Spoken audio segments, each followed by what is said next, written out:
I'm Adnan Arif bin Adisham. Hello and Assalamualaikum to everyone who's watching this video. Welcome to our presentation. As a group, we aim to figure out and explain to you the learning outcomes of different subjects and new terms that we learn throughout the course of mechanics of materials. So, what is mechanics of material? In short, it's just the strength of materials. It's the study of behavior of solid objects subjected to stress and strain. Um, the study of mechanics materials refers to um, multiple methods of calculating the stresses and strains in structural members such as beams, columns, and shafts. And we, as a group, will figure out the real life examples which we can deduce the mechanics of materials of it. Okay, what if our mathematicians and geniuses have never figured out a way of using mechanics of materials? Well, for instance, our real life examples today are crutches. If mechanics of materials were not used to uh, manufacture this, the theory of that to manufacture this, we could result in a weak weight bearing bottom, handles that cannot support the body weight, bottom rods that could break from slight rotations, and problems related to the maximum forces felt in the device. Without mechanics, the way we choose materials and how they work when force is exerted in various ways could make it difficult to cater to the conditions of the patients. Next. We learned all this and we gave you the real life examples. Now I'll explain the theory of the whole subject, but I'll explain it in short terms and ones that are crucial for us to calculate the crutches parameters. Firstly is the stress. So stress is the force applied on an object uh, that are usually applied to the surfaces of an object. Uh, if the object is force applied on the perpendicular of the surface, it's called a normal stress. But if it's parallel to the surface of the object, it's shear stress. The formula of it is force over A, which means we the unit of it is Pascal psi because it's pressure. Next, the axial and torsional loading. For an axial loading is a force directed over the line of axis. If the object is loaded with force, the axial loads act along the object's axis. Back to what I'm saying. Axial load is either contraction or expansion, force occurring on the member. If the axial load or force passes through a neutral axis, which is the center, it is known as a concentric loading, which is a normal load. We push here, it's just gonna go through the neutral axis, and we can assume that the whole surface is being pushed with the same force.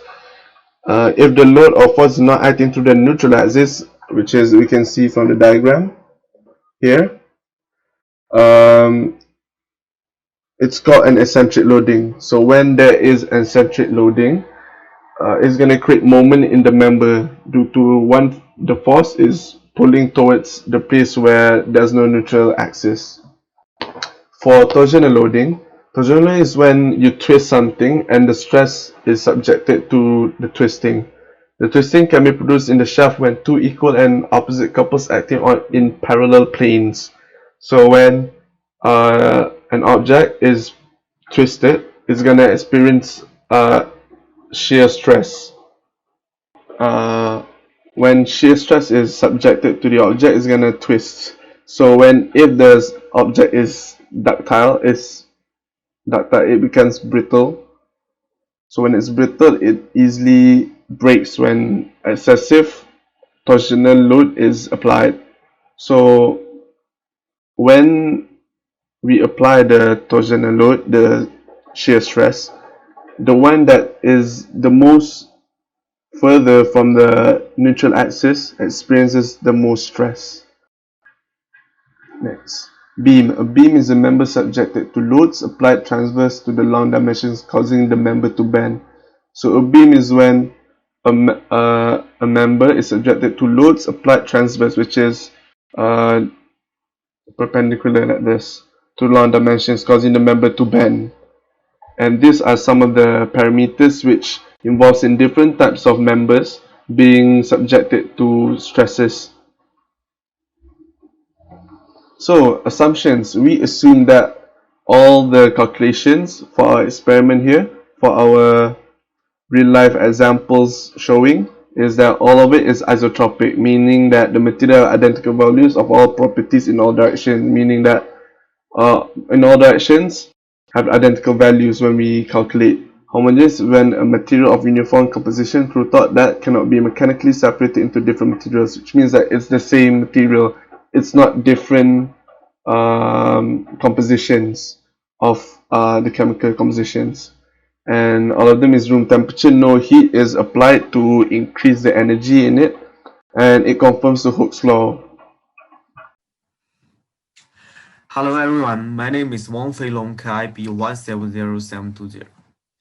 Now, I will talk about the learning outcomes 1. Solve problems involving a body under the action of axle and tension loads. Now you can see the pictures. There are two parts. The one is the holder part, and the other one is this part. This is for the counterclass. Now you can see the pictures. Here is the free body diagram. For the axillary strings, we will conclude it when 6 kg is applied. First things we need to calculate the wind is 588.6 Newton. And after calculate, we got the area of the cross stick is the 7.07 plus multiply 10 square minus 4, and the strings after calculate is equal to the 0.416 ampere. And here is the shear strings free body diagram. For the shear strings, we will calculate it when the T equal to 10 Newton, and the radius of the holder part is 5 centimeters. For the first things, we need to calculate the polar moment of engineer. After calculate, it's equal to the 9.817, and the last one we calculate the sharing strings. For the sharing strings, after calculate, we got it 50.193 thousand per hour. Now that's all for me. Hello everyone, and today we are going to be analyzing the stress in beams. I'm Jia Chen, KIB 190501. Okay, so for this case, we are going to be analyzing the stress in beams for this part of the crutch. Yeah, that's what it's called. Okay, so this is how the structure looks like, and this part from the side angle you see like a square.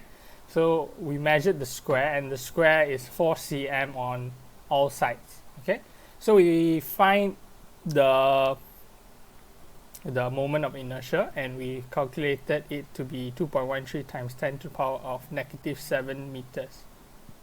So when you put your arm on the thing,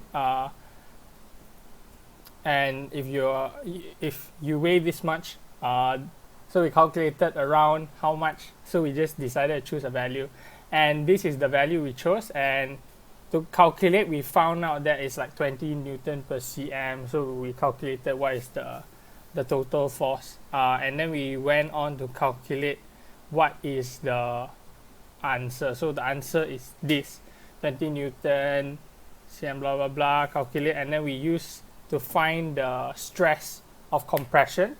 So we plugged into the formula, and we got the answer of 1.06 megapascal. Yeah, that's it for my part. To the next person.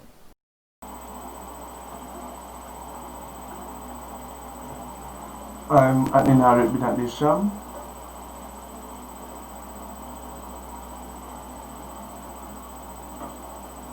Aside from crutches, the application of mechanics of material in biomedical engineering is varieties. So with the knowledge of mechanics, we can develop more uh, uh, products, more instruments, more devices in the medical field. For example, we have the stents here. Stents are an invasive biomedical devices that are used to widen the coronary artery or any arteries in the body so that blood can flow easily. However, when we implant the stents, there could be complicated mechanical environment in the coronary artery or any artery. According to the change of curvature of the coronary artery, stent experiences cyclic tensile stress reported, and because of the cardiovascular is twisted due to non-uniform deformation of the heart.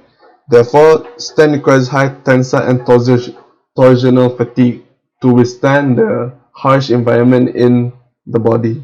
Next is the Elizarov ring.